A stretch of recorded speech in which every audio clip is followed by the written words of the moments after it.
ಕನ್ನಡ ಚಿತ್ರರಂಗದಲ್ಲಿ ಹೊಸ ಪರ್ವ. ನಾನು ಸಿಂಪಲ್ ಆಗಿ ಹೇಳೋದಾದ್ರೆ ಹೊಸ ಸೀಸನ್ ಅಂತ ಹೇಳ್ತೀನಿ. ಸಿನಿಮಾನೇ ನೋಡ್ಕೊಂಡು ಬೆಳೆದಿದ್ದೀನಿ, ಸಿನಿಮಾನೇ ನೋಡ್ತಿರ್ತೀನಿ, ಸಿನಿಮಾನೇ ಒಂಥರ ಸಿನಿಮಾ ಪ್ರೇಮಿ ನಾನು. ಅಂದ್ರೆ ಒಳ್ಳೆತನನೇ ಹೋಗ್ತಾ ಹೋಗ್ತಾ ಕಡಿಮೆ ಆಗ್ತಿದೆ.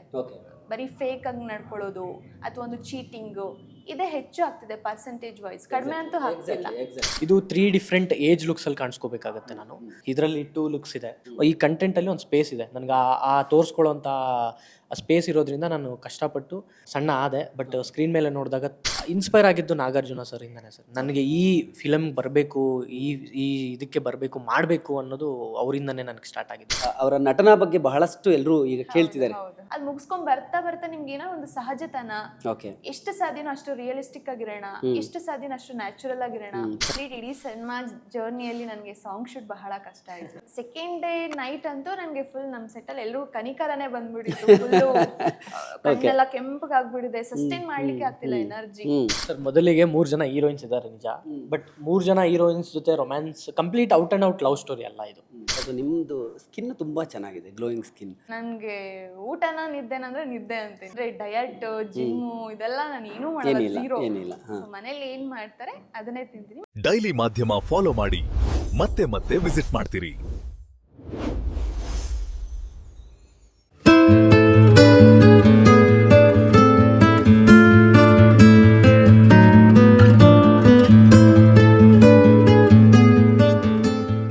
ಸ್ನೇಹಿತರೆ ನಮಸ್ಕಾರ. ಡೈಲಿ ಮಾಧ್ಯಮದ ಈ ವಿಶೇಷ ಕಂಟೆಂಟ್ಗೆ ನಿಮಗೆಲ್ಲ ಆತ್ಮೀಯ ಸ್ವಾಗತ. ನಾನು ಅಶೋಕ್ ದಾವಣಗೆರೆ. ಕನ್ನಡ ಚಿತ್ರರಂಗದಲ್ಲಿ ಹೊಸ ಪರ್ವ. ನಾನು ಸಿಂಪಲ್ ಆಗಿ ಹೇಳೋದಾದರೆ ಹೊಸ ಸೀಸನ್ ಅಂತ ಹೇಳ್ತೀನಿ. ಹೊಸ ಪ್ರತಿಭೆಗಳು, ಹೊಸ ಹೊಸ ಐಡಿಯಾಗಳನ್ನು ಕನ್ನಡ ಚಿತ್ರರಂಗಕ್ಕೆ ತರ್ತಾ ಇದ್ದಾರೆ. ಹಾಗಾಗಿ ಇದೊಂದು ಹೊಸ ಸೀಸನ್ ಅಂತಲೇ ಹೇಳ್ತೀನಿ. ಸ್ಟಾರ್ಗಳನ್ನು ನಂಬಿಕೊಂಡು ಸಿನಿಮಾ ಮಾಡುವ ಕಾಲ ಇತ್ತು. ಬಹುಶಃ ಅದನ್ನು ಮೀರಿ ಈಗ ಹೊಸ ಟ್ಯಾಲೆಂಟ್ಗಳು ಬಂದು ಹೊಸ ಕಂಟೆಂಟ್ಗಳನ್ನು ಮಾಡುವ ಮೂಲಕ ಕನ್ನಡ ಚಿತ್ರರಂಗದಲ್ಲಿ ತಮ್ಮ ಅದೃಷ್ಟ ಪರೀಕ್ಷೆಯನ್ನು ಮಾಡಿಕೊಳ್ಳುವ ಮೂಲಕ ಮತ್ತು ಜಾಗವನ್ನು ಮಾಡಿಕೊಳ್ಳುವ ಮೂಲಕ ಒಂದೇನೋ ಹೊಸ ಅಲೆಯನ್ನು ಎಬ್ಬಿಸುವಂತಹ ಪ್ರಯತ್ನದಲ್ಲಿದ್ದಾರೆ. ಸಾಕಷ್ಟು ಸಿನಿಮಾಗಳು ಕಳೆದ ಹಲವಾರು ವರ್ಷಗಳಿಂದ ಬಂದಿದೆ, ಒಳ್ಳೊಳ್ಳೆಯ ಸಿನಿಮಾಗಳು. ಆ ಸಾಲಿಗೆ ಸೇರುವಂತಹ ಮತ್ತೊಂದು ಸಿನಿಮಾ ಬರ್ತಾ ಇದೆ. ನಾನು ಹೊಸ ಸೀಸನ್ ಅಂತ ಹೇಳಿದೆ. ಎಸ್, ಇದು ಲವ್ ಸೀಸನ್ಸ್ ಸಿನಿಮಾ ಬಗ್ಗೆ ನಾವು ಮಾತಾಡ್ತಾ ಇದ್ದೀವಿ. ಸಿನಿಮಾದ ಹೆಸರೇ love seasons. Young talents associate ಆಗಿ ಮಾಡಿರುವಂತಹ ಒಂದು ಫಸ್ಟ್ ಸಿನಿಮಾ. ನಮ್ಮ ಜೊತೆ ಇದ್ದಾರೆ ಚಿತ್ರದ ನಾಯಕ ಮುಕುಂದ ರಾಮಸ್ವಾಮಿ. ನಮಸ್ತೆ. ನಮಸ್ತೆ ಸರ್, ಹೇಗಿದ್ದೀರಿ? ಚೆನ್ನಾಗಿದ್ದೀನಿ, ನೀವು? ಸೂಪರ್. ನಾನು ಚೆನ್ನಾಗಿದ್ದೀನಿ, ನಾನು ಸೂಪರ್ ಕೂಲ್. ದಿಯಾ ಕೀರ್ತಿ, ಹೇಗಿದ್ದೀರಿ ದಿಯಾ ಅವರೇ? ನಾನು ಸೂಪರ್, ನೀವು ಹೇಗಿದ್ದೀರಾ? ನಾನು ಕೂಲ್, ಸೂಪರ್ ಆಗಿದ್ದೀನಿ. ತುಂಬ ಖುಷಿ ಆಯಿತು, ಯಂಗ್ ಟ್ಯಾಲೆಂಟ್ಸ್ ಒಟ್ಟಿಗೆ ಸೇರಿ ಏನೋ ಒಂದು ಹೊಸ ಪ್ರಯತ್ನನ ಮಾಡಿದಿರಿ ಅಂತ ನನಗೆ ಅನಿಸ್ತು. ಒಂದು ಟೀಸರ್ ನೋಡುವಾಗ ಏನೋ ಒಂದು ಹೊಸ ವಿಷಯ ಹೇಳ್ತಾ ಇದ್ದೀರಾ, ಒಂದು ಹುಡುಕಾಟ ಇದೆ ಇದರಲ್ಲಿ. ಇವತ್ತಿನ ಜೀವನನೇ ಒಂದು ಹುಡುಕಾಟ ಅಂತ ನನಗೆ ಅನ್ಸುತ್ತೆ. ಎಲ್ಲರ ಲೈಫಲ್ಲೂ ಏನಾದರೂ ಒಂದು ಹುಡುಕಾಡ್ತಾ ಇರ್ತೀವಿ. ಇಲ್ಲೂ ನಾಯಕ ಅಥವಾ ಎಲ್ಲ ಪಾತ್ರಗಳು ಏನೋ ಒಂದು ಹುಡುಕಾಟದಲ್ಲಿ ಇದೆ ಅಂತ ನನಗೆ ಕಾಣಿಸ್ತು. ಮೊದಲು ಮುಕುಂದ್ ಅವ್ರನ್ನೇ ಮಾತಾಡ್ಸ್ಬಿಡ್ತೀನಿ. ಯಾಕೆ love seasons sir? Subjects wise ಬರೋದಾದರೆ, ನಾನು ಯಾಕೆ ಈ ಸಬ್ಜೆಕ್ಟ್ನ ಚೂಸ್ ಮಾಡಿದೆ ಅನ್ನೋದಾದರೆ, ಇದು ಎಲ್ಲರಿಗೂ ಹತ್ರವಾದಂಥ ಕಂಟೆಂಟ್ ಇದೆ. ಎಲ್ಲರ ಜೀವನದಲ್ಲೂ ಇಂಥ ಘಟನೆಗಳು ತುಂಬ ನಡೆದಿರುತ್ತೆ. ನಿಮ್ಮ ಜೀವನದಲ್ಲೂ ಈ ಥರ ನೋಡಿರ್ತೀರ, ಫೀಲ್ ಆಗಿರ್ತೀರ. ನಾನು ಜನಕ್ಕೆ ಹತ್ರ ಆಗುವಂಥ ಕಂಟೆಂಟು ಅಥವಾ ಸಬ್ಜೆಕ್ಟ್ ಇದು. ಈಗ ಒಡಿ ಬಡಿ ಅಂತ ನಾನು ಕಮರ್ಷಿಯಲ್ ಆಗಿ ಮಾಡೋದಾದರೆ ಜನ ನನ್ನನ್ನು ಒಪ್ಕೊಳ್ಳಲ್ಲ ಫಸ್ಟ್ ಸಿನಿಮಾಕ್ಕೆ. ಈ ಥರ ಸಬ್ಜೆಕ್ಟ್ ಮೂಲಕ ನಾನು ಜನಕ್ಕೆ ಹತ್ರ ಆದರೆ, ನೆಕ್ಸ್ಟು ನಾನು ಏನೇ ಮಾಡಿದ್ರು ಸ್ವಲ್ಪ ಚೆನ್ನಾಗಿ ಕಂಟೆಂಟ್ ಕೊಡ್ತಾ ಹೋದರೆ ಜನ ನನ್ನನ್ನು ಖಂಡಿತ ರಿಸೀವ್ ಮಾಡ್ಕೊಳ್ತಾರೆ ಅನ್ನೋ ನಂಬಿಕೆ ನನಗಿದೆ. ಹೋಪ್ ಎಲ್ಲರಿಗೂ ಇಷ್ಟ ಆಗುತ್ತೆ ಸರ್. ಇದು ನಿಮ್ಮ ಬಗ್ಗೆ ಕೇಳ್ತಾ ಇರುವಾಗ ಒಂದೆರಡು ವಿಷಯಗಳು ಅನಿಸ್ತು. ಸಿನಿಮಾನೇ ಮಾಡಬೇಕು ಅಂತ ನಿಮಗೆ ಮೊದಲಿಂದಲೂ ಇತ್ತು ಅನ್ನೋದು. ಯಾಕೆ ಸಿನಿಮಾ ಅಷ್ಟರ ಮಟ್ಟಿಗೆ ಸೆಳೆದಿದ್ದು? ಯಾಕೆ ನಿಮಗೆ ಸಿನಿಮಾನೇ ಯಾಕೆ? ಪ್ಯಾಷನ್ ಸರ್ ಇದು ನನಗೆ. ಸಿನಿಮಾನೇ ನೋಡಿಕೊಂಡು ಬೆಳೆದಿದ್ದೀನಿ, ಸಿನಿಮಾನೇ ನೋಡ್ತಿರ್ತೀನಿ, ಸಿನಿಮಾನೇ ಒಂಥರ ಸಿನಿಮಾ ಪ್ರೇಮಿ ನಾನು. ಅದರಲ್ಲೂ ನಾನು ಸ್ಕ್ರೀನ್ ಮೇಲೆ ಬರಬೇಕು, ಚಿಕ್ಕ ವಯಸ್ಸಿಂದ ಆಸೆ ಇತ್ತು ನನಗೆ. 4 ವರ್ಷ ಇದ್ದಾಗ ಅನಿಸುತ್ತೆ ನಾನು ತೆಲುಗು ಒಂದು ಸಿನಿಮಾ ನಾಗಾರ್ಜುನ ಅವ್ರದ್ದು ಒಂದು ಮಾಸ್ ಸಿನಿಮಾ ನೋಡಿದ್ದೆ. ಅದು ನೋಡಿ ನನಗೆ ಇನ್ಸ್ಪೈರ್ ಆಗಿತ್ತು. ಅಂದರೆ ಸಿನಿಮಾ ಅನ್ನೋ ವರ್ಡ್ ನನಗೆ ಗೊತ್ತಿಲ್ಲ, ಬಟ್ ಆ ಥರ ನಾನು ಮಾಡಬೇಕು, ಆ ಥರ ಸ್ಕ್ರೀನ್ ಮೇಲೆ ನಾನು ಬರಬೇಕು ಅನ್ನೋದೊಂದು ಆಸೆ ಅಲ್ಲಿಂದನೂ ನನಗೆ ಅಲ್ಲಿ ಉಟ್ಕೊಂಡಿದ್ದು ನನಗೆ ಆ ಕನಸು. ಇದುವರೆಗೂ ಬರ್ತಿದೆ, ಇನ್ನೂ ಮುಂದೆ ಮಾಡ್ತೀನಿ ಸರ್. ಸಿನಿಮಾನೇ ನನ್ನ ಜೀವನ. ದಿಯಾ ಅವರೇ, ನಿಮಗೂ ಇದು ಫಸ್ಟ್ ಸಿನಿಮಾ. ನೀವು ಮಾಡಲಿಂಗಿಂದ ಬಂದವರು ಅಂತ ಕೇಳಿದೆ. ಹೌದು. ನಾರ್ಮಲಿ ಹೀರೋಯಿನ್ಸ್ ಬಹಳಷ್ಟು ಜನ ಮಾಡಲಿಂಗಿಂದ ಸಿನಿಮಾಗೆ ಬರೋದು ಮೊದಲಿಂದಲೂ ಇದೆ. ಮಾಡಲಿಂಗಿಗೆ ಹೋಗಿದ್ದು ಯಾಕೆ, ಅಥವಾ ಅಲ್ಲಿಗೆ ಹೋಗಿದ್ದಕ್ಕೆ ಕಾರಣ ಸಿನಿಮಾಗೆ ಬರೋದೇ ಆಗಿತ್ತಾ ಅಂತ? ಫಸ್ಟ್ ಕಾರಣ ನಂದು, ಫಸ್ಟ್ ನಾನು ಒಂದು ಆಕ್ಟಿಂಗ್ ಒಂದು ಕೋಚಿಂಗ್ ಸೇರ್ತೀನಿ. ಅದಾದ ನಂತರ ಅಲ್ಲಿ ನನಗೆ ಝೀರೋ ಕಲಿಕೆ ಏನೂ ಇರಲ್ಲ. ಸೊ ಅಲ್ಲಿ ನನಗೆ ಅಪರ್ಚುನಿಟಿ ಬರುತ್ತೆ, ಒಂದು ಮಾಡ್ಲಿಂಗ್ ಒಂದು ಅವಕಾಶ ಸಿಗುತ್ತೆ. ಸೊ ಓಕೆ, ಬಂದಿದ್ದು ಸಿನಿಮಾ ಅಂತಾನೆ, ಸಿನಿಮಾ ಸೀರಿಯಲ್ ಒಂದು ಆಕ್ಟಿಂಗ್ ಫೀಲ್ಡ್ಗೆ ಬಂದಿದ್ದು, ಬಟ್ ಅಲ್ಲೊಂದು ಅವಕಾಶ ಬರುತ್ತೆ. ಸೊ ನಾನು ಕೂಡ ಬೇಸಿಕಲಿ ತುಂಬ ಸಣ್ಣ ಇದ್ದೆ ಆಗ 2018-19 ಅಲ್ಲಿ. ಸೊ ಓಕೆ, ಯಾಕೆ ಟ್ರೈ ಮಾಡಬಾರ್ದು ಅಂತ ನಾನು ಮಾಡ್ಲಿಂಗ್ ಕಡೆ ಹೋಗಿದ್ದು. ಸೊ ಅದಾದ ನಂತರ ಒಂದಷ್ಟು ಶೋಗಳು ಎಲ್ಲ ಆಗಿ ನಂತರ ಮತ್ತೆ ಥಿಯೇಟರ್ ಹೋಗ್ತೀನಿ, ರಂಗಭೂಮಿ ಕಲಿಕೆ ಆಗುತ್ತೆ, ಒಂದಷ್ಟು ನಾಟಕಗಳು ಮಾಡ್ತೀನಿ, ಜೊತೆಲಿ ಸಿನಿಮಾ ಮಾತುಕತೆ. ಒಂದು ಚಾನ್ಸ್ ಸಿಕ್ತು, ಕೊರಿಯೋಗ್ರಾಫರ್ ಆಗಿ ಮಾಡ್ತೀರಾ, ಬಿಕಾಸ್ ನನ್ನ ಫ್ಲೆಕ್ಸಿಬಿಲಿಟಿ ಅಥವಾ ನಾನು ಮಾಡ್ತಿದ್ದ ರೀತಿ ಅಷ್ಟು ಕ್ಯಾಚಿ ಆಗಿತ್ತು ಅಂಡ್ ತುಂಬಾ ಗ್ರೇಸ್ಫುಲಿ ಇರ್ತಿದ್ದೆ ನಾನು ಅದರಲ್ಲಿ. ಸೊ ಹಾಗಾಗಿ ಯಾಕೆ ಟ್ರೈ ಮಾಡಬಾರ್ದು ನೀನು, ಸೊ ಟ್ರೈ ಮಾಡು ಅಂತ ಒಂದಷ್ಟು ಜನ ಹೇಳಿ ಎಂಕರೇಜ್ ಮಾಡಿ ಒಂದು ಅವಕಾಶ ಕೊಟ್ಟರು. ಸೊ ಹಾಗಾಗಿ ಅಲ್ಲೂ ಕೂಡ ಒಂದಷ್ಟು ಶೋಗಳನ್ನ ಕೊರಿಯೋಗ್ರಫಿ ಆಗಿ ಮಾಡಿ ಇನ್ನೊಂದಷ್ಟು ಕೊಲಾಬ್ ಶೂಟ್ಸ್ ಮಾಡಿಕೊಂಡು, ಸೊ ಹಾಗೆ. ಬಟ್ ತುಂಬಾ ದಿನ ಅದನ್ನ ಸಸ್ಟೈನ್ ಮಾಡ್ಲಿಕ್ಕೆ ಆಗ್ಲಿಲ್ಲ ಆ ಫೀಲ್ಡ್ ಅಲ್ಲಿ.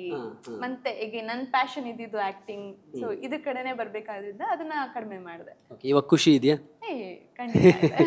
ಓಕೆ, ಲವ್ ಸೀಸನ್ಸ್ ಕತೆ ಕೇಳಿದಾಗ ನಿಮಗೆ ತುಂಬ ಯಾವ ಪಾಯಿಂಟ್ ಟ್ರಿಗರ್ ಆಗಿದ್ದು, ಇದು ನನಗೆ ಡೆಬ್ಯೂ ಮಾಡಲಿಕ್ಕೆ ಇದು ಒಳ್ಳೆ ಸಿನಿಮಾ, ಆ್ಯಕ್ಚುಲಿ ಇದು ಒಂದು ಬೆಸ್ಟ್ ಏನು ಸಬ್ಜೆಕ್ಟ್ ಅಂತ ಯಾವುದು ಅನಿಸ್ತು, ಯಾವ ಪಾಯಿಂಟ್ ಅಂತ ಅನಿಸ್ತು? ನನಗೆ ಯಾಕೆ ಅನಿಸ್ತು ಅಂದರೆ, ಈಗ ನನ್ನ ಕ್ಯಾರೆಕ್ಟರಿಸ್ಟಿಕ್ಸ್ ಏನಿದೆ ಈಗಿನ ಜನ್ರೇಷನಲ್ಲಿ ಅದಿಲ್ಲ.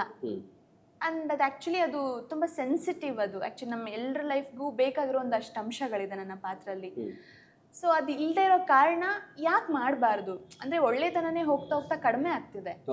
ಬರೀ ಫೇಕ್ ಆಗಿ ನಡ್ಕೊಳ್ಳೋದು ಅಥವಾ ಒಂದು ಚೀಟಿಂಗು ಇದೇ ಹೆಚ್ಚು ಆಗ್ತಿದೆ ಪರ್ಸೆಂಟೇಜ್ ವೈಸ್, ಕಡಿಮೆ ಅಂತೂ ಆಗ್ತಿಲ್ಲ. ಸೊ ಅದು ನನ್ನ ಪಾತ್ರದಲ್ಲಿದೆ. ಸೊ ಹಾಗಾಗಿ ಯಾಕೆ ಮಾಡಬಾರ್ದು ಅಂದರೆ ಇವ್ರ ಕ್ಯಾರೆಕ್ಟರ್ ನೋಡಿದ್ಮೇಲೆ, ಸಿನಿಮಾ ಜನ ನೋಡಿದ್ಮೇಲೆ ನನ್ನ ಗರ್ಲ್ ಫ್ರೆಂಡ್ ಹಿಂಗಿರ್ಬೇಕಿತ್ತು, ಅಥವಾ ನನ್ನ ಮಗಳು ಹಿಂಗಿರ್ಬೇಕಿತ್ತು, ಅಥವಾ ನನ್ನ ಮಗಳು ಹಿಂಗೆ ಇದ್ದಾಳೆ, ಅಥವಾ ನನ್ನ ಮಗಳು ಹುಟ್ಟಿದ್ರೆ ಹಿಂಗಿರ್ಬೇಕು, ಈ ಗುಣಗಳು ಈ ಕ್ಯಾರೆಕ್ಟರ್ ತುಂಬ ಇಷ್ಟ ಆಗುತ್ತೆ. ಒಂದು ಟೈಮ್ ಇತ್ತು, ಒಂದು ಅವಕಾಶಕ್ಕಾಗಿ ಇನ್ನೊಬ್ಬರ ಹತ್ರ ಹೋಗಬೇಕಾಗಿತ್ತು. ಈಗ ಹಂಗಿಲ್ಲ, ನಮ್ಮ ಅವಕಾಶ ನಾವೇ ಸೃಷ್ಟಿಸ್ಕೊಳ್ಬೋದು. ಬಟ್ ಆದರೆ ನಾವು ಸೃಷ್ಟಿಸ್ಕೊಂಡ ಅವಕಾಶದಿಂದ ಎಷ್ಟು ಮಟ್ಟಿಗೆ ಜನರನ್ನು ರೀಚ್ ಆಗ್ತೀವಿ ಅನ್ನೋದು ಇದೆಯಲ್ಲ, ಆ ಮಧ್ಯದಲ್ಲಿ ಒಂದು ತಯಾರಿ ಅಂತ ಬೇಕಾಗುತ್ತೆ. ಇವತ್ತಿನ ಕಾಂಪಿಟೇಟಿವ್ ವರ್ಲ್ಡಲ್ಲಿ ತುಂಬ ಕಾಂಪಿಟೇಷನ್ಸ್ ಇದೆ. ಸೊ ಅದಕ್ಕೆ ಯಾವ ರೀತಿ? ಫಸ್ಟ್ ಸಿನಿಮಾ ಆಗಿರೋದ್ರಿಂದ ಎಲ್ಲರಿಗೂ ಕಷ್ಟ ಆಗಿರುತ್ತೆ, ನನಗೂ ಕಷ್ಟ ಇತ್ತು. ಈ ತಯಾರಿ ಅಂದರೆ, ಇದು ರಾಮ್ ಅನ್ನೋ ಕ್ಯಾರೆಕ್ಟರ್ ನಾನು ಪ್ಲೇ ಮಾಡ್ತಿದ್ದೀನಿ. ಇದು 3 ಡಿಫ್ರೆಂಟ್ ಏಜ್ ಲುಕ್ಸಲ್ಲಿ ಕಾಣಿಸ್ಕೋಬೇಕಾಗುತ್ತೆ. ನಾನು ಇದರಲ್ಲಿ 2 ಲುಕ್ಸ್ ಇದೆ, 2 ಲುಕ್ ಇದೆ, ಬಟ್ ಇನ್ನೊಂದು ಲುಕ್ಕು ನಾವು ರಿವೀಲ್ ಮಾಡಿಲ್ಲ.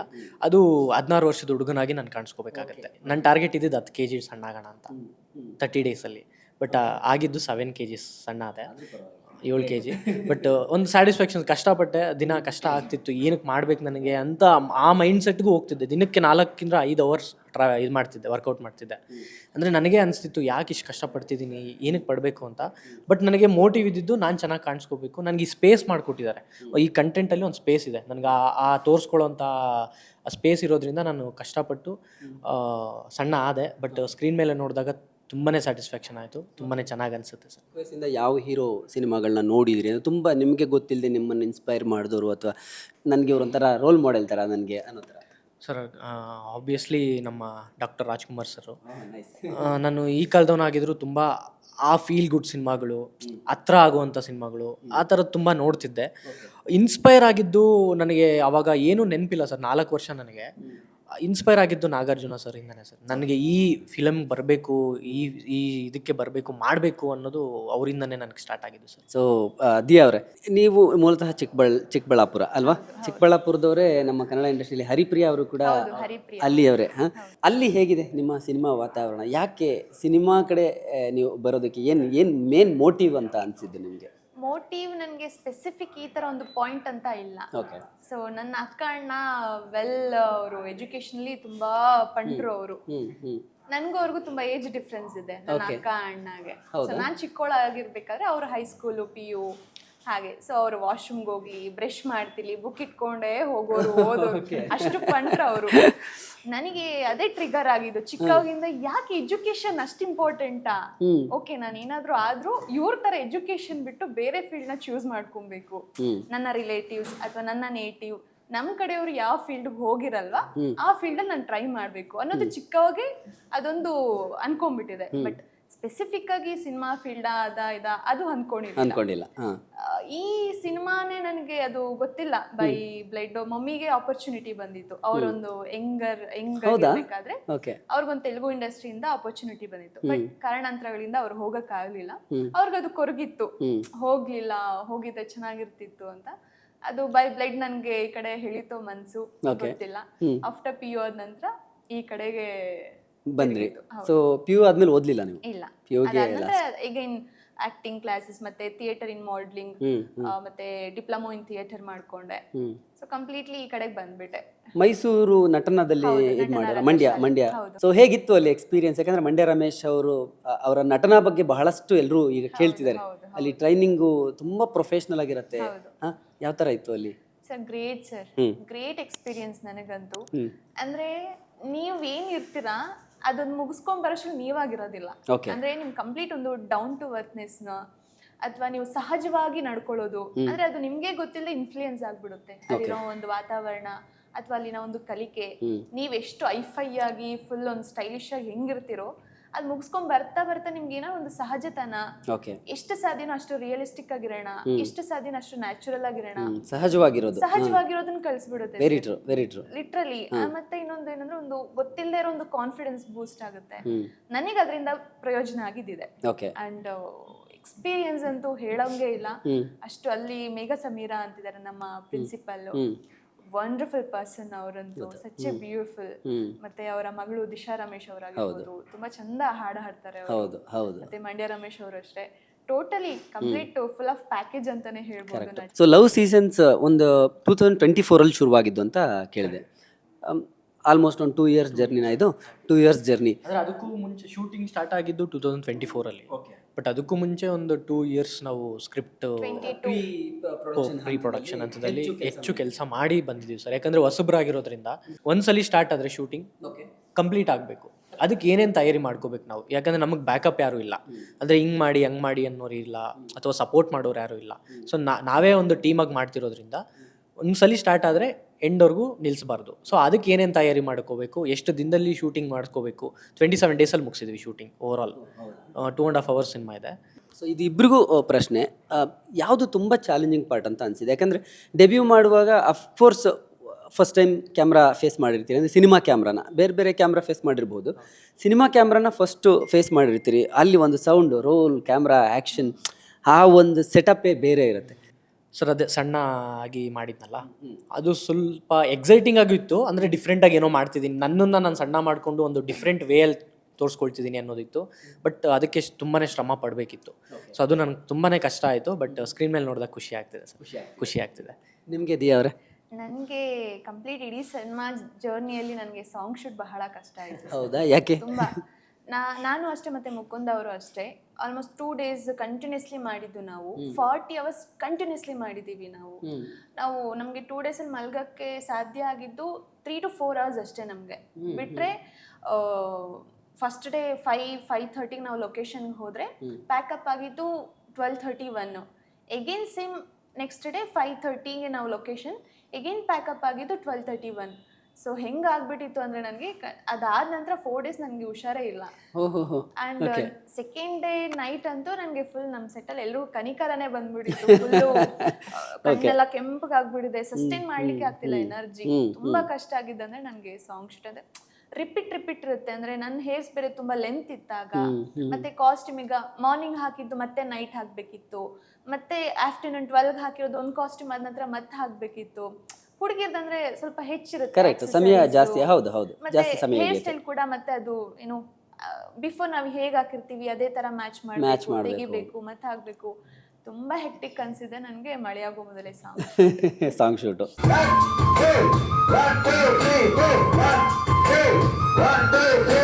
ಸೊ ನಿಮ್ಗೆ ಯಾರಾದರೂ ಇನ್ಸ್ಪಿರೇಷನ್ ಅಂತ ಇದ್ದಾರಾ? ಅಂದರೆ ಹೀರೋಯಿನ್ಸು ಅಥವಾ ಯಾರನ್ನಾದ್ರೂ ನೀವು ರೋಲ್ ಮಾಡೆಲ್ ಥರ ತಗೊಂಡಿದ್ದೀರಾ ಪರ್ಟಿಕ್ಯುಲರ್ ಆಗಿ? ಎಲ್ಲರೂ ಇಷ್ಟ ಆಗ್ತಾರೆ ನನಗೆ. ಇನ್ಸ್ಪೈರ್ ಅಂತ ಮಮ್ಮಿ ತುಂಬಾ ಇನ್ಸ್ಪೈರ್. ನಿಮ್ಮ ತಾಯಿನೇ? ನನ್ನ ತಾಯಿನೇ. ಬಿಟ್ಟು ಹೀರೋಯಿನ್ಸ್ ಇನ್ಸ್ಪೈರ್ ಇವ್ರಿಗೆ ನಾಗಾರ್ಜುನ ಅವ್ರು ಮಾಡಿದಾರೆ, ಆ ತರ ನನಗೆ ಇಂಡಸ್ಟ್ರಿಗೆ ಬರ್ಲಿಕ್ಕೆ ಅಥವಾ ಆ ಥರ ಎಲ್ಲರೂ ಇಷ್ಟ ನನಗೆ, ಬಟ್ ಇನ್ಸ್ಪೈರ್ ಅಂತ ಯಾರು ಇಲ್ಲ. ಯಾರು ಇಲ್ಲ. ಓಕೆ, ಸೊ ನಿಮಗೆ 3 ಜನ ಹೀರೋಯಿನ್ಸ್ ಇದರಲ್ಲಿ. ಸೊ ಫಸ್ಟ್ ಸಿನಿಮಾದಲ್ಲೇ 3 ಜನ ಹೀರೋಯಿನ್ಸ್ ಜೊತೆ ರೊಮ್ಯಾನ್ಸ್ ಮಾಡ್ತಿದ್ದೀರಿ. ಎಷ್ಟು ಚಾಲೆಂಜಿಂಗ್ ಆಗಿತ್ತು ಅಂತ? ಸರ್ ಮೊದಲಿಗೆ 3 ಜನ ಹೀರೋಯಿನ್ಸ್ ಇದ್ದಾರೆ ನಿಜ, ಬಟ್ 3 ಜನ ಹೀರೋಯಿನ್ಸ್ ಜೊತೆ romance complete out and out love story ಅಲ್ಲ, ಇದು ಲವ್ ಸೀಸನ್ಸ್ ಅಂತ ಇಟ್ಟಿದ್ದೀವಿ. ಅಂದರೆ ಪ್ರೀತಿ ಮೂಲಕ ಒಂದು ಡಿಫ್ರೆಂಟ್ ಫೇಸಸ್ ಆಫ್ ಲವ್ ಇರುತ್ತೆ, ಡಿಫ್ರೆಂಟ್ ಫೇಸಸ್ ಆಫ್ ಲೈಫ್ ಇರುತ್ತೆ ಎಲ್ಲರ ಲೈಫಲ್ಲೂ. ಅದನ್ನು ನಾವು ಹೇಳಕ್ಕೆ ಕೊಡ್ತಿದ್ದೀವಿ ಸರ್, ಅದನ್ನು ತೋರ್ಸಕ್ಕೆ ಕೊಡ್ತಿದ್ದೀವಿ. ಕೆಲವೊಂದು ಈಗ ಡೈರೆಕ್ಟರ್ ಎಕ್ಸ್ಪೀರಿಯನ್ಸ್ ಆಗಿರೋದು ಲೈಫಲ್ಲಿ, ಆ ಪಾಯಿಂಟ್ಸ್ನ ಎಲ್ಲ ಇಟ್ಕೊಂಡು ಕೆಲವೊಂದು ಇನ್ಸ್ಪೈರ್ ಆಗಿರ್ತೀವಿ, ಕೆಲವೊಂದು ಕೇಳಿರ್ತೀವಿ. ಇದು ರಿಯಲ್ ಲೈಫ್ ಘಟನೆಗಳನ್ನ ಇಟ್ಕೊಂಡು ನಾವು ಮಾಡಿರೋವಂಥ ಸಿನಿಮಾ ಸರ್. ಸೊ ಹೀರೋಯಿನ್ ಮುಖಾಂತರ ಒಂದೊಂದು ಕತೆ ಹೇಳಕ್ಕೆ ಕೊಡ್ತಿದ್ದೀವಿ. ಸೊ ನಿಮ್ಮದೇ ಪ್ರೊಡಕ್ಷನ್ ಇದು ಅಲ್ವಾ, ನಿಮ್ಮ ತಂದೆಯವರು.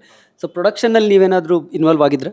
ಕಂಪ್ಲೀಟಾಗಿ ನಾನೇ ಇನ್ವಾಲ್ವ್ ಆಗಿದ್ದೆ ಸರ್, ನೀವೇ ಕಂಪ್ಲೀಟಾಗಿ ನಾನೇ ನೋಡ್ಕೊಂಡಿದ್ದೀನಿ. ಓಕೆ, ಯಾವುದು ಚಾಲೆಂಜಿಂಗ್ ಅನ್ಸುತ್ತೆ ನಿಮಗೆ? ಒಬ್ಬನ ಆ್ಯಸ್ ಎನ್ ಆ್ಯಕ್ಟರ್ ಆಗಿ ಕೆಲಸ ಮಾಡೋದು ಸಿಂಪಲ್ ಅಂತ ಅನ್ಸುತ್ತಾ, ಅಥವಾ ಪ್ರೊಡಕ್ಷನಲ್ಲಿ ಕೆಲಸ ಮಾಡುವಾಗ ಅದು ಹೆಚ್ಚು ಚಾಲೆಂಜಿಂಗ್ ಅಂತ ಅನ್ಸುತ್ತೆ ಒಬ್ಬ ಪ್ರೊಡ್ಯೂಸರ್ ಆಗಿ? ಪ್ರೊಡಕ್ಷನ್ನಲ್ಲಿ ಕೆಲಸ ಮಾಡೋದು ಹೆಚ್ಚು ಚಾಲೆಂಜಿಂಗ್ ಅಂತ ಅನ್ಸುತ್ತೆ ಸರ್. ತುಂಬಾ ಕಷ್ಟ ಆಯಿತು ನನಗೆ ನಿಭಾಯಿಸೋದು. ಮೇ ಬಿ ಈಸಿ ಇರ್ಬೋದೇನೋ ಗೊತ್ತಿಲ್ಲ ನನಗೆ.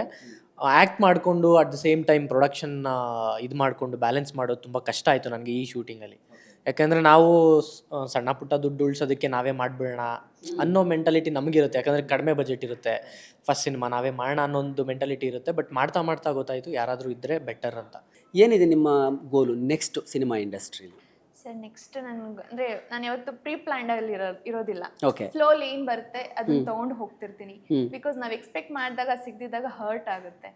ಸೊ ಹಾಗಾಗಿ ನಾನು ಏನೂ ಯೋಚನೆ ಮಾಡ್ತಿಲ್ಲ, ಏನ್ ಬರುತ್ತೆ ಅದನ್ನ ತಗೊಂಡು ಹೋಗ್ತಿರ್ತೀನಿ sir. Okay, so cinema director Rithvik ಅವರು, ಅವ್ರಿಗೂ ಕೂಡ ಇದು ಫಸ್ಟ್ ಸಿನಿಮಾನೇ. ಸೊ ಅಲ್ವಾ, ಸೊ ಹೇಗಿತ್ತು ಅವರ ಗೈಡೆನ್ಸು ಅಥವಾ ಸೆಟ್ಟಲ್ಲಿ ಹೇಗೆ ಹೇಳ್ತಿದ್ರು ಒಬ್ಬ ಡೈರೆಕ್ಟರ್ ಆಗಿ ಹೇಗೆ ಅಂತ ಅನ್ಸುತ್ತೆ ನಿಮಗೆ? ಇಲ್ಲ, ಅದು ನನಗೆ ನಮ್ಮ ಸಿನಿಮಾಗೂ ಮುಂಚೆನೆ ಅಂದ್ರೆ ನಾನು ಥಿಯೇಟರ್ಗೂ ಮುಂಚೆನೆ ನನ್ನ ಮತ್ತೆ ಅವರ ಒಂದು ಮಾತುಕತೆ ಆಗಿತ್ತು ನಮ್ಮ ಸಬ್ಜೆಕ್ಟ್ ಮೂಲಕ.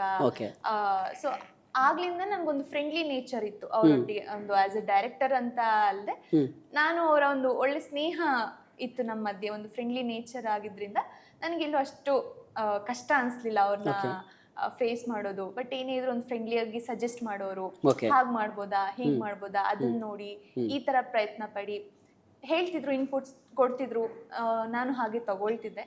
ಸೊ ಎಲ್ಲೂ ಚಾಲೆಂಜಿಂಗ್ ಆಗಿ ಪಾಪ ಅವರು ತುಂಬಾ ಇದು ಮಾಡಿ ಅನಿಸಿಲ್ಲ. ಓಕೆ, ತುಂಬ ಸಿನಿಮಾಗಳು ಬರ್ತಿದೆ, ನೀವು ನೋಡಿರ್ತೀರಿ, ವರ್ಷಕ್ಕೆ 200-250 ಸಿನಿಮಾ ಬರುತ್ತೆ. ಅದ್ರ ಮಧ್ಯದಲ್ಲಿ ಒಂದು ಸಿನಿಮಾ ಮಾರ್ಕ್ ಮಾಡೋದು ಅಥವಾ ನಾವು ಮಾಡಿರುವಂಥ ನಮ್ಮ ಪಾತ್ರಗಳು ಜನಕ್ಕೆ ರೀಚ್ ಆಗೋದು ಇದೆಯಲ್ಲ, ಅದು ಇವತ್ತಿಗೆ ಬಹಳ ದೊಡ್ಡ ಚಾಲೆಂಜ್. ಈಗ ನಿಮ್ಮ ಈ ಪಾತ್ರ ಎಷ್ಟು ಸ್ಟ್ರಾಂಗ್ ಇದೆ ಮತ್ತು ಇವತ್ತಿನ ಜನ್ರೇಷನ್ಗೆ ಎಷ್ಟು ಮಟ್ಟಿಗೆ ಕನೆಕ್ಟ್ ಆಗುತ್ತೆ? ನಮ್ಮ ಸಿನಿಮಾದಲ್ಲಿ ಸುಮಾರು ಒಂದಷ್ಟು ಪಾತ್ರಗಳು ಕನೆಕ್ಟ್ ಆಗೋದು ಸತ್ಯ. ಬಿಕಾಸ್ ಅಷ್ಟು ರಿಯಲಿಸ್ಟಿಕ್ ಆಗಿ ತೆಗ್ದಿದ್ದಾರೆ, ನಮ್ಮ ಕತೆ ಹಾಗಿದೆ. ಅದ್ರಲ್ಲೂ ನನ್ನ ಪಾತ್ರ ಆಗ್ಲೇ ಹೇಳ್ದಂಗೆ ಒಂದು ಮನ್ಸಿಗೆ ಮುಟ್ಟುತ್ತೆ. ಅಂದ್ರೆ ಒಂದು ವಾರ್ಮ್ ಹಗ್ ಇದ್ದಂಗೆ ನನ್ನ ಪಾತ್ರ. ಅಂದ್ರೆ ಒಂಥರ ಮುಗ್ಧತೆ, ಒಂಥರ ಕಂಪ್ಲೀಟ್ ಒಂದು ಪಾಸಿಟಿವ್ ನೇಚರ್ ಉಳ್ಳವಳು. ಸೊ ಹಾಗಾಗಿ ಇದು ಖಂಡಿತ ಇಷ್ಟ ಆಗುತ್ತೆ ಎಲ್ರಿಗೂನು, ಅದ್ರಲ್ಲಿ ಒಂದು ಡೌಟೇ ಇಲ್ಲ. ಸೊ ನೋಡಿದವ್ರಿಗೆ ಎಲ್ರಿಗೂ ನೆಗೆಟಿವ್ ಅಂತೂ ಖಂಡಿತ ಅನ್ಸಲ್ಲ, ಪಾಸಿಟಿವ್ ಆಗಿ ಎಲ್ರಿಗೂ ಇಷ್ಟಪಡುವಂತ ಪಾತ್ರ. ಓಕೆ, ಎಲ್ಲಾದ್ರೂ ಒಂದು ಕಡೆ ನಿಮ್ಮ ರಿಯಲ್ ಲೈಫ್ ಕ್ಯಾರೆಕ್ಟರ್ಗೆ ಯಾವ್ದಾದ್ರು ಗುಣಗಳು ಈ ಪಾತ್ರಕ್ಕೂ ನಿಮ್ಮ ರಿಯಲ್ ಲೈಫ್ ಕ್ಯಾರೆಕ್ಟರ್ಗೂ ಮ್ಯಾಚ್ ಆಗುವಂಥದ್ದು ಏನಾದ್ರು ಇದೆಯಾ? ಈ ನೀವು ಪಾತ್ರ ಮಾಡ್ತಾ ಇರುವಾಗ ಇದೆಲ್ಲ ಒಂದ್ ಕಡೆ ನನಗೆ ಅಂದ್ರೆ ಒಂದು ಸಾಫ್ಟ್ ನೇಚರ್ ಏನಿದೆ ಅದು ಸ್ವಲ್ಪ ನನ್ಗೆ ಹೋಲಿಕೆ ಆಗುತ್ತೆ. ಓಕೆ, ಅದು ಹೊರತುಪಡಿಸಿದ್ದೀವಿ ಅವರ ಥಿಂಕ್ ಮಾಡೋ ಒಂದು ಪಾತ್ರ ಯೋಚನೆ ಮಾಡೋ ರೀತಿ ಅಥವಾ ಅವ್ರು ತಗೊಳ್ಳೋ ಒಂದು ನಿರ್ಧಾರಗಳು ನನ್ನ ಲೈಫಲ್ಲಿ ಆ ಥರ ಯೋಚನೆ ಇಲ್ಲ. ದಿಯಾ ಅವ್ರ ಬಗ್ಗೆ ಕೊನೆಯದಾಗಿ ನೀವೇನು ಹೇಳ್ತೀರಿ? ಅಂದರೆ ಯಾವ ಗುಣ ದಿಯಾ ಅವ್ರದ್ದು ಇಷ್ಟ ಆಗುತ್ತೆ? ಈಗ ಸೆಟಲ್ ನೀವು ನೋಡಿದ್ರಿ 27 ಡೇಸ್ ಶೂಟಿಂಗ್. ಸರ್ ಇವರು ನನಗೆ 2018ಇಂದನೂ ಪರಿಚಯ, ಜೊತೆಯಲ್ಲೇ ಕ್ಲಾಸ್ ಹೋಗಿದ್ದು. ಅಂದರೆ ಯಾವತ್ತೂ ಅಂದ್ಕೊಂಡಿಲ್ಲ ನಾವು ಸೇರಿ ಸಿನಿಮಾ ಮಾಡ್ತೀವಿ ಅಂತ. ಮೊದಲೇ 2018ಇಂದನೂ ಗೊತ್ತಿದೆ ನನಗೆ. ಯಾವತ್ತೂ ಅಂದ್ಕೊಂಡಿಲ್ಲ ನಾವು ಸಿನಿಮಾ ಮಾಡ್ತೀವಿ, ಜೊತೆಯಲ್ಲಿ ಯಾಕೆ ಮಾಡ್ತೀವಿ ಅಂತ. ಸೇಮ್ ಇಯರ್ಗೆ ಥಿಯೇಟರ್ಗೂ ಜಾಯ್ನ್ ಆಗ್ತೀವಿ, ಮಂಡ್ಯ ರಮೇಶ್ ಸರ್ ನಟನಾಗೂ ಜಾಯ್ನ್ ಆಗ್ತೀವಿ. ಅದಕ್ಕೂ ಮುಂಚೆ ನಮ್ಮದು ಮಾತುಕತೆ ಆಗಿತ್ತು, ಏನು ಸಿನಿಮಾದು ಏನು ಅದೆಲ್ಲ ಮಾತುಕತೆ ಆಗಿತ್ತು. ಅದಾದಮೇಲೆ ನಾನು ಏನು ಅಂದ್ಕೊಂಡೆ, ಇನ್ನು ಬ್ರೇಕ್ ತೊಗೊಳೋದು ಬೇಡ, ಒಂದ್ಸಲಿ ನಾನು ಥಿಯೇಟರ್ ಎಕ್ಸ್ಪೀರಿಯನ್ಸ್ ಮಾಡಬೇಕಿತ್ತು. ನಾನು ಒಂದ್ಸಲಿ ಹೈದ್ರಾಬಾದಲ್ಲಿ ಮಾಡಿದ್ದೆ ಥಿಯೇಟರು, ಇಲ್ಲಿ ಒಂದ್ಸಲಿ ಎಕ್ಸ್ಪೀರಿಯನ್ಸ್ ಮಾಡೋಣ, ತಯಾರಿ ಮಾಡ್ಕೊಳ್ಳೋಣ ಸಿನಿಮಾಗೆ ಅನ್ನೋ ಥರ ಒಂದು ಎಕ್ಸ್ಪೀರಿಯನ್ಸ್ ಮಾಡೋಣ, ಬ್ರೇಕ್ ತೊಗೊಂಡು ಇದೊಂದು ಬ್ರೇಕ್ ಕೊಡಿ ನನಗೆ, ಅದಾದಮೇಲೆ ನಾನು ಫುಲ್ ತಯಾರಾಗಿ ಬರ್ತೀನಿ ಅಂತ ಡೈರೆಕ್ಟರ್ ಹತ್ರ ಕೇಳಿ, ಅವರು ಸ್ಕ್ರಿಪ್ಟ್ ವರ್ಕಲ್ಲೆಲ್ಲ ಬ್ಯುಸಿ ಇದ್ದರು. ಈ ಗ್ಯಾಪಲ್ಲಿ ನಾವು ನಟನಾಗಿ ಹೋಗಿ ನಮಗೆ ಏನೇನು ಆ್ಯಕ್ಟರ್ಗೆ ಏನೇನು ಬೇಕು, ಮತ್ತು ತುಂಬ ಡಿಸಿಪ್ಲಿನ್ ಕಲಿಸುತ್ತೆ ಸರ್ ಥಿಯೇಟರ್, ತುಂಬಾ ಕಲಿಸುತ್ತೆ. ತುಂಬ ಹೆಲ್ಪ್ ಆಯಿತು ನಮಗಂತೂ. ಸೊ ಅಲ್ಲಿಂದನೂ ನಮ್ಮ ಪರಿಚಯ ಇದೆ. ಮತ್ತು ಪ್ರೊಡಕ್ಷನ್ನಲ್ಲಿ ನಾನು ಅಲ್ಲಿ ಸೀನಲ್ಲಿ ಆ್ಯಕ್ಟ್ ಮಾಡ್ತಿದ್ದಾಗ ಪ್ರೊಡಕ್ಷನ್ನ ಇವರು ಮ್ಯಾನೇಜ್ ಮಾಡ್ತಿದ್ರು, ತುಂಬಾ ಸಪೋರ್ಟ್ ಮಾಡಿದ್ದಾರೆ ಸರ್. ಶೂಟಿಂಗ್ ಮುಗಿಯೋವರೆಗೂ ಇದ್ದರು, ಶೂಟಿಂಗು ಮುಂಚೆನೇ ಬರ್ತಿದ್ರು, ಶೂಟಿಂಗ್ ಮುಗಿದಾದ್ಮೇಲೂ ಇದ್ದರು. ತುಂಬಾ ಹೆಲ್ಪ್ ಮಾಡಿದ್ದಾರೆ, ತುಂಬಾ ಸಪೋರ್ಟ್ ಕೊಟ್ಟಿದ್ದಾರೆ. ಹೇಳೋದು ಅವ್ರ ದೊಡ್ಡ ಗುಣ ಅಷ್ಟೇ. Okay. ಒಂದು ಫ್ರೆಂಡ್ಲಿ, ಒಂದು ಅಷ್ಟು ಕ್ಲೋಸ್ನೆಸ್ ಇದ್ದಿದ್ರಿಂದ ಒಂದು ಸಹಾಯ ಮಾಡಿದ್ದು ಅಥವಾ ಇದ್ದಿದ್ದಷ್ಟೇ ಜೊತೆಲಿ ಹೇಳೋದು ಅವ್ರ ದೊಡ್ಡ- ನಿಮ್ಮದೇ ಒಂದು ಸಿನಿಮಾ ಅನ್ನೋ ಥರ. ಹೌದು, ಒಂದು ಟೀಮಾಗಿ ಕೆಲಸ ಮಾಡಿದ್ವಿ ಸರ್. ಸೊ ಸಿನಿಮಾ ಕಂಪ್ಲೀಟ್ ಆಗಿದೆ, ಇನ್ನೇನು ರಿಲೀಸ್ ಆಗ್ತಾ ಇದೆ, count down actually. So cinema complete ಆದಮೇಲೆ ಒಂದು ಫಸ್ಟ್ ಕಾಪಿ ಬರುತ್ತೆ, ಎಲ್ಲರೂ ಸಿನಿಮಾ ನೋಡ್ತಾರೆ. ನೀವು ನೋಡಿದ್ದೀರಾ, ತೋರಿಸಿದಾರಾ? ನೋಡಿದ್ದೀನಿ. ಓಕೆ. ನಂದನ್ನ ನಾನು ನೋಡಿದೆ, ಒಟ್ಟಾರೆ ಒಂದು ಸಿನಿಮಾನ ನೋಡಿದೆ, ಒಂದು ಆಡಿಯನ್ ಆಗಿ ನಾನು ನೋಡಿದೆ. ನನ್ನ ಪಾತ್ರನ ಅಂತ ಸ್ಪೆಸಿಫಿಕ್ ಆಗಿ ನಾನು ನೋಡ್ಲಿಲ್ಲ, ನೋಡಕ್ ಹೋಗಿಲ್ಲ. ಒಂದು ಆಡಿಯನ್ ಆಗಿ ನೋಡಿದೆ. ಬಿಕಾಸ್ ನಮ್ಮ ಸಿನಿಮಾ ಅಂದ್ರೆ ಅದು ಸಿನಿಮಾ ಗೆದ್ರೇನೆ ನಾವೆಲ್ಲ, ಅದು ಒಂದು ಪಾತ್ರ ಒಂದು ಕ್ಯಾರೆಕ್ಟರ್ ವಿನ್ ಆಗೋದಿಲ್ಲ. ಸೊ ಹಾಗಾಗಿ ನಾನು ಒಟ್ಟಾರೆ ಒಂದು ಸಿನಿಮಾ ನೋಡಿದಾಗ ನಿಜವಾಗ್ಲೂ ತುಂಬಾ ಸ್ಯಾಟಿಸ್ಫೈಡ್ ಆಯ್ತು. ಈಗಿನ ಒಂದು ಜನರೇಷನ್ಗೆ ಇದು ರಿಕ್ವೈರ್ಮೆಂಟ್ ಸಿನಿಮಾ ಇದು ನಮ್ದು. ಸೊ ಜನಗಳು ತಗೊಂಡಾಗ ನಿಜವಾಗ್ಲೂ ಇದನ್ನ ಹಬ್ಕೊಳ್ತಾರೆ, ಬಟ್ ಜನ ಬರ್ಬೇಕು, ನೋಡ್ಬೇಕಷ್ಟೇ. ಓಕೆ, 3 ಜುಲೈ ಇಲ್ಲಿಂದ ಎಕ್ಸಾಕ್ಟ್ಲಿ ಇನ್ 1 ಮಂತ್ ಇದೆ. ಹೌದು ಹೌದು. ಸೊ ಕೊನೆಯ ಪ್ರಶ್ನೆ, ಹೇಗೆ ಅನ್ಸುತ್ತೆ? ಈಗ ನಾನು ಬಹಳಷ್ಟು ಜನ ಹೇಳೋದು ಕೇಳಿದ್ದೀನಿ, ದೊಡ್ಡ ದೊಡ್ಡ ಆ್ಯಕ್ಟರ್ಗಳಿಗೂ ಕೂಡ ತಮ್ಮ ಸಿನಿಮಾ ರಿಲೀಸ್ ಅಂತ ಬಂದಾಗ ಒಂದು ಸಣ್ಣ ನರ್ವಸ್ನೆಸ್ ಇದ್ದೇ ಇರುತ್ತೆ ಒಳಗಡೆ, ಪ್ರತಿ ಸಿನಿಮಾ ಬರುವಾಗಲೂ ಇರುತ್ತೆ. ಬಟ್ ನಿಮಗೆ ಡೆಬ್ಯೂ ಫಸ್ಟ್ ಸಿನಿಮಾ, ಈ ಕ್ಷಣಕ್ಕೆ ಏನು ಅನ್ನಿಸ್ತಾ ಇದೆ? ಸಿನಿಮಾ ರಿಲೀಸ್ ಹಂತಕ್ಕೆ ಬಂದಿದೆಯಲ್ಲ, ಫಸ್ಟ್ ನನಗೆ ನರ್ವಸ್ ಗಿಂತ ಎಕ್ಸೈಟಿಂಗ್ ಆಗಿದೆ. ಎಕ್ಸೈಟ್ಮೆಂಟ್ ಜಾಸ್ತಿ ಇದೆ. ಎಕ್ಸೈಟ್ಮೆಂಟ್ ಇದೆ, ಬಟ್ ನರ್ವಸ್ ಹೇಗಿದೆ ಅಂದ್ರೆ ಜನ ಬರ್ಬೇಕು, ನೋಡ್ಬೇಕು ಅನ್ನೋ ಒಂದು ವಿಶ್, ಕನ್ಸರ್ನ್, ಆ ತರ ಒಂದು ನರ್ವಸ್ ಇದೆ. ಎಕ್ಸಾಕ್ಟ್ಲಿ. ಹಂಗೆ ನೀವೇ ಆಡಿಯನ್ಸಿಗೆ ಹೇಳ್ಬಿಡಿ, ಏನು ಹೇಳ್ತೀರಾ ಆಡಿಯನ್ಸಿಗೆ? ಫಸ್ಟ್ ಟೈಮ್ ನೀವು ಒಂದು ರಿಕ್ವೆಸ್ಟ್ ಮಾಡ್ಕೊಳ್ಳೋದಾದ್ರೆ ಆಡಿಯನ್ಸ್ಗೆ. ಖಂಡಿತ ದಯವಿಟ್ಟು ನಮಗೋಸ್ಕರ ಅಲ್ಲದೆ ನಿಮ್ಗೋಸ್ಕರ ಮಾಡಿರೋಂಥ ಸಿನಿಮಾ, ದಯವಿಟ್ಟು ನಮ್ಮ ಚಿತ್ರಮಂದಿರಕ್ಕೆ ಬಂದು ಎಲ್ಲ ಚಿತ್ರಮಂದಿರಗಳಿಗೂ ಹೋಗಿ ನಮ್ಮ ಸಿನಿಮಾನ ದಯವಿಟ್ಟು ನೋಡಿ ನಂತರ ಚೆನ್ನಾಗಿದ್ರೆ ಮಾತ್ರ ಬೇರೆಯವ್ರಿಗೂ ಸಜೆಸ್ಟ್ ಮಾಡಿ. ನಿಮ್ಮ ಫ್ಯಾಮಿಲಿ, ಫ್ರೆಂಡ್ಸ್, ಕಸಿನ್ಸ್ ಯಾರೇ ಇದ್ರೂ ಸಜೆಸ್ಟ್ ಮಾಡಿ, ಹೋಗಿ ನೋಡಿ ಅಂತ ಹೇಳಿ. ಚೆನ್ನಾಗಿಲ್ಲ ಅಂದರೆ ಹೇಳಕ್ಕೆ ಹೋಗಬೇಡಿ ಅಷ್ಟೇ. ಅಷ್ಟೇ. ಹೀರೋಯಿನ್ಸ್ನ ಟಿ ವಿಯಲ್ಲಿ, ಸೀರಿಯಲಲ್ಲೋ ಅಥವಾ ಸಿನಿಮಾದಲ್ಲಿ ನೋಡುವಾಗ ನಾನು ಗಮನಿಸಿರೋದು, ಮನೆಯಲ್ಲೆಲ್ಲ ಮಾತಾಡೋದು ಅವ್ರ ಸ್ಕಿನ್ ಹೇಗಿದೆ, ಅವ್ರ ಕಾಸ್ಟ್ಯೂಮ್ ಏನು, ಅವ್ರ ಹೇರ್ ಸ್ಟೈಲ್ ಏನು, ಅವ್ರ ಆರ್ನಮೆಂಟ್ಸ್ ಹಾಕಿದ್ದಾರೆ ಯಾವ ಥರದ್ದು ಏನು ಅಂತ. ಸೊ ನಿಮ್ಮದು ಸ್ಕಿನ್ ತುಂಬ ಚೆನ್ನಾಗಿದೆ, ಗ್ಲೋಯಿಂಗ್ ಸ್ಕಿನ್. ಏನು ಸೀಕ್ರೆಟ್ ಅಂತ ಹೇಳ್ಬಿಡಿ ಆಡಿಯನ್ಸ್ಗೆ. ಸೀಕ್ರೆಟ್ ಅಂತ ಯಾಕಂದ್ರೆ ನೀವು ಅವಾಗಲೇ ಮಾತಾಡುವಾಗ ಅನ್ನಿಸ್ತು, ಏನು ತುಂಬ ಹೆಲ್ತ್ ಬಗ್ಗೆ ಈಗ ನಾವು ಮಾತಾಡುವಾಗ ಶುರುಗಿಂತ ಮುಂಚೆ ಅನ್ನಿಸ್ತು. ಸೊ ನನಗೆ ಊಟನ ನಿದ್ದೆನಂದ್ರೆ ನಿದ್ದೆ ಅಂತೀನಿ. ಹಾಂ, ವೆರಿ ವೆರಿ ಇಂಪಾರ್ಟೆಂಟ್. ಹೌದು. ಸೊ ನನ್ಗೆ ಊಟ ಬಿಡಕ್ಕಾದ್ರೂ ರೆಡಿ, ನಿದ್ದೆ ಬಿಡಲ್ಲ.